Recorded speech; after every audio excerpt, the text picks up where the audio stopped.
বাংলাদেশের আপডেট সংবাদে আপনাদেরকে স্বাগত। শুরুতেই সংবাদ শিরোনাম। শুরুতেই জানিয়ে দেব একটি গুরুত্বপূর্ণ ভয়ঙ্কর সংবাদ। মৃত্যুদিনে মুজিবকে ঢাকার বাড়িতে শ্রদ্ধা জানাতে চায় তার দল ও বহু সংগঠন। আটকাতে মরিয়া হয়ে পড়েছে সরকার। ইউনূস ও আওয়ামী লীগের মধ্যে বড় সংঘাতের আশঙ্কা, থাকছে বিস্তারিত প্রতিবেদনে। এরপর জানিয়ে দেব 15ই আগস্ট ঘিরে আওয়ামী লীগের মাঠে নামার আশঙ্কায় নিরাপত্তা জোরদার, টার্গেট যেসব জেলা, থাকছে বিস্তারিত প্রতিবেদনে।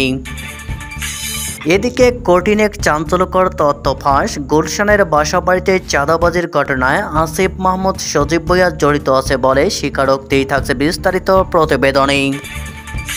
সবশেষে জানিয়ে দেব তফসিল ঘোষণার আগেই পদত্যাগের ঘোষণা দিলেন আসিফ মাহমুদ, থাকছে বিস্তারিত প্রতিবেদনে।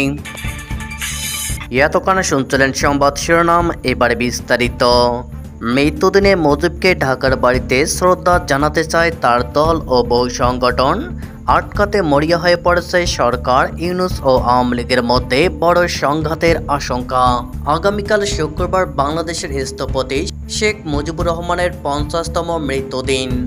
ওই দিন তার ঢাকার ধানমন্ডির বাড়ি এবং গোপালগঞ্জ জেলার টঙ্গীপাড়ায় থাকা মাজারে শ্রদ্ধা জানাতে যেতে চায় বহু মানুষ।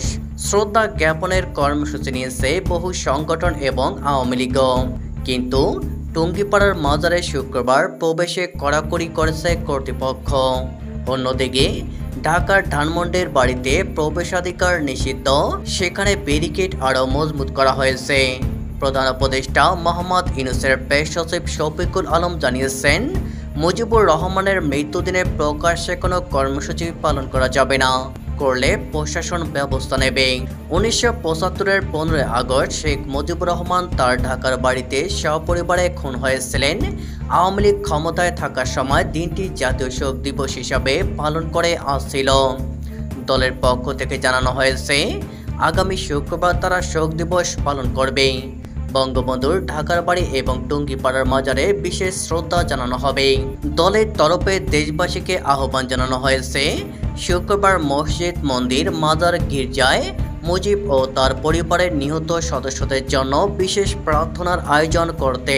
ইতিমধ্যেই চর্চা শুরু হয়েছে, সরকারিভাবে কোনো বিধিনিষেধ আরোপ না করা হলেও প্রেস সচিব কিভাবে মুজিবকে শ্রদ্ধা জানানোর কর্মসূচি বেআইনি ঘোষণা করলেন। সরকারের তরফে এই ব্যাপারে কোনো ব্যাখ্যা দেওয়া হয়নি। মুজিবের ধানমন্ডি 32 নম্বর বাড়িটি চলতি বছরের ফেব্রুয়ারি মাসে আগুন দেওয়ার পর বুলডোজার দিয়ে গুড়ি দেওয়া একদল হিংস্র উগ্রবাদী জনতা। বাড়িটি সেই থেকে ব্যারিকেড করে রাখা হয়েছে। মঞ্চ 71 নামে সদ্য তৈরি একটি সংগঠনের তরফে বাংলাদেশ সুপ্রিম কোর্টের আইনজীবী জেডাই খান পান্না দেশবাসীকে শুক্রবার কালো ব্যাজ ধারণ করার আর্জি জানিয়েছেন। তিনিও শুক্রবারের নামাজে মুজিব ও তার পরিবারের নিহত সদস্যদের আত্মার শান্তি কামনায় বিশেষ প্রার্থনা করার আর্জি জানান। প্রবীণ এই আইনজীবী জানিয়েছেন, তিনি নিজে কালো পোশাক পরে ধানমন্ডি 32 নম্বরে যাবেন শ্রদ্ধা জানাতে। 15ই আগস্ট ঘিরে আওয়ামী লীগের মাঠে নামার আশঙ্কায় নিরাপত্তা জোরদার, টার্গেট যেসব জেলা। শেখ মুজিবুর রহমানের শাহাদত বার্ষিকীতে সামনে রেখে 15ই আগস্ট ঘিরে গোয়েন্দা সূত্রে পাওয়া নাশকতার আশঙ্কা মোকাবেলায় কঠোর ও সর্বান্তক নিরাপত্তা পরিকল্পনা নিয়েছে আইনশৃঙ্খলা বাহিনী। দেশের 7টি জেলা এবং 2টি মহানগর এলাকায় বিশেষ সতর্কতা জারি করা হয়েছে। ইতিমধ্যেই এই সংক্রান্ত বিস্তারিত গোয়েন্দা প্রতিবেদন সরকারের উচ্চ পর্যায়ে এবং পুলিশ সদর দপ্তরে পাঠানো হয়েছে। এরই অংশ হিসাবে বুধবার বিকালে পুলিশ সদর দপ্তরে বিশেষ সভা হয়। আইজিপি বাহারুল আলমের সভাপতিত্বে অনুষ্ঠিত সভায় পুলিশ সদর দপ্তরে উচ্চ পর্যায়ে কর্মকর্তারা উপস্থিত ছিলেন। অনলাইনে যুক্ত ছিলেন 7 জেলার এসপি, সব মেট্রোপলিটন পুলিশ কমিশনার এবং সব রেঞ্জের DIG. Dhaka metropolitan police DMP commissioner সভায় যুক্ত না হলেও তার পক্ষে ছিলেন একজন অতিরিক্ত কমিশনার। সংশ্লিষ্ট একাধিক সূত্রে জানা গেছে এসব তথ্য। সূত্র জানায়, যেসব স্থানে নাশকতার আশঙ্কা করা হচ্ছে সেগুলো হলো ফরিদপুর, রাজবাড়ী, শরীয়তপুর, মাদারীপুর, গোপালগঞ্জ, লালমনিরহাট, চট্টগ্রাম, ঢাকা এবং চট্টগ্রাম মেট্রোপলিটন এলাকা। এইসব জেলার এসপি এবং মেট্রোপলিটন কমিশনারকে বিশেষ নির্দেশনা দেন আইজিপি। বলা হয়, কাউকে কোনো ছাড় দেওয়া যাবে না। ব্যাপক ধরপাকড় চালাতে হবে, এমনভাবে নিরাপত্তা ছক আঁকতে হবে যাতে কেউ কোনো ধরনের অপকর্মের সুযোগ না পায়। অস্ত্র উদ্ধারে অভিযান আরও জোরদার করার পাশাপাশি শিক্ষক আন্দোলনকে গুরুত্ব সহকারে নেওয়ার নির্দেশ দেয় আইজিপি।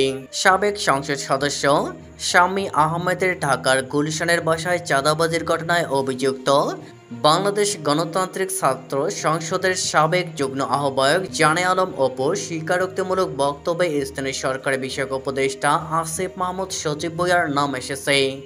জানে আলম অপুর দেওয়া ওই বক্তব্যের ভিডিও গতকাল বুধবার 13 আগস্ট রাতে সামাজিক যোগাযোগ মাধ্যমে ছড়িয়ে পড়ে। এই বিষয়ে আজ বৃহস্পতিবার সচিবালয়ে সাংবাদিকরা উপদেষ্টা আসিফ মাহমুদের কাছে মন্তব্য জানতে চাইলে তিনি বলেন, বিষয়টি নিয়ে তদন্ত চলছে, তাই এ নিয়ে বেশি মন্তব্য করা উচিত না। আসলে আমার নামটা আসার পর আমি হতবাক হই। জানে আলম অপুকে চিনতাম যখন আমি ছাত্র অধিকার পরিষদে ছিলাম 2022 সালে। ক্যাম্পাসে ছাত্র রাজনীতির সাথে যুক্ত ছিলাম, তখন সেও ছাত্র অধিকার পরিষদ করত।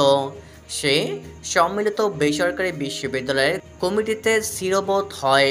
2024 সালের 5 আগস্টের পর তার সাথে কখনো দেখা হয়নি। তফসিল ঘোষণার আগে পদত্যাগের ঘোষণা দিলেন আসিফ মাহমুদ।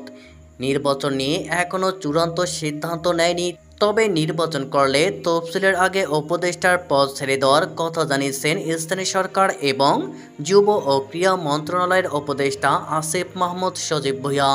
নির্বাচন করবেন কিনা সাংবাদিকদের এমন প্রশ্নের জবাবে আসিফ মাহমুদ বলেন, নির্বাচন করার বিষয়ে এখনও চূড়ান্ত সিদ্ধান্ত নেয়নি।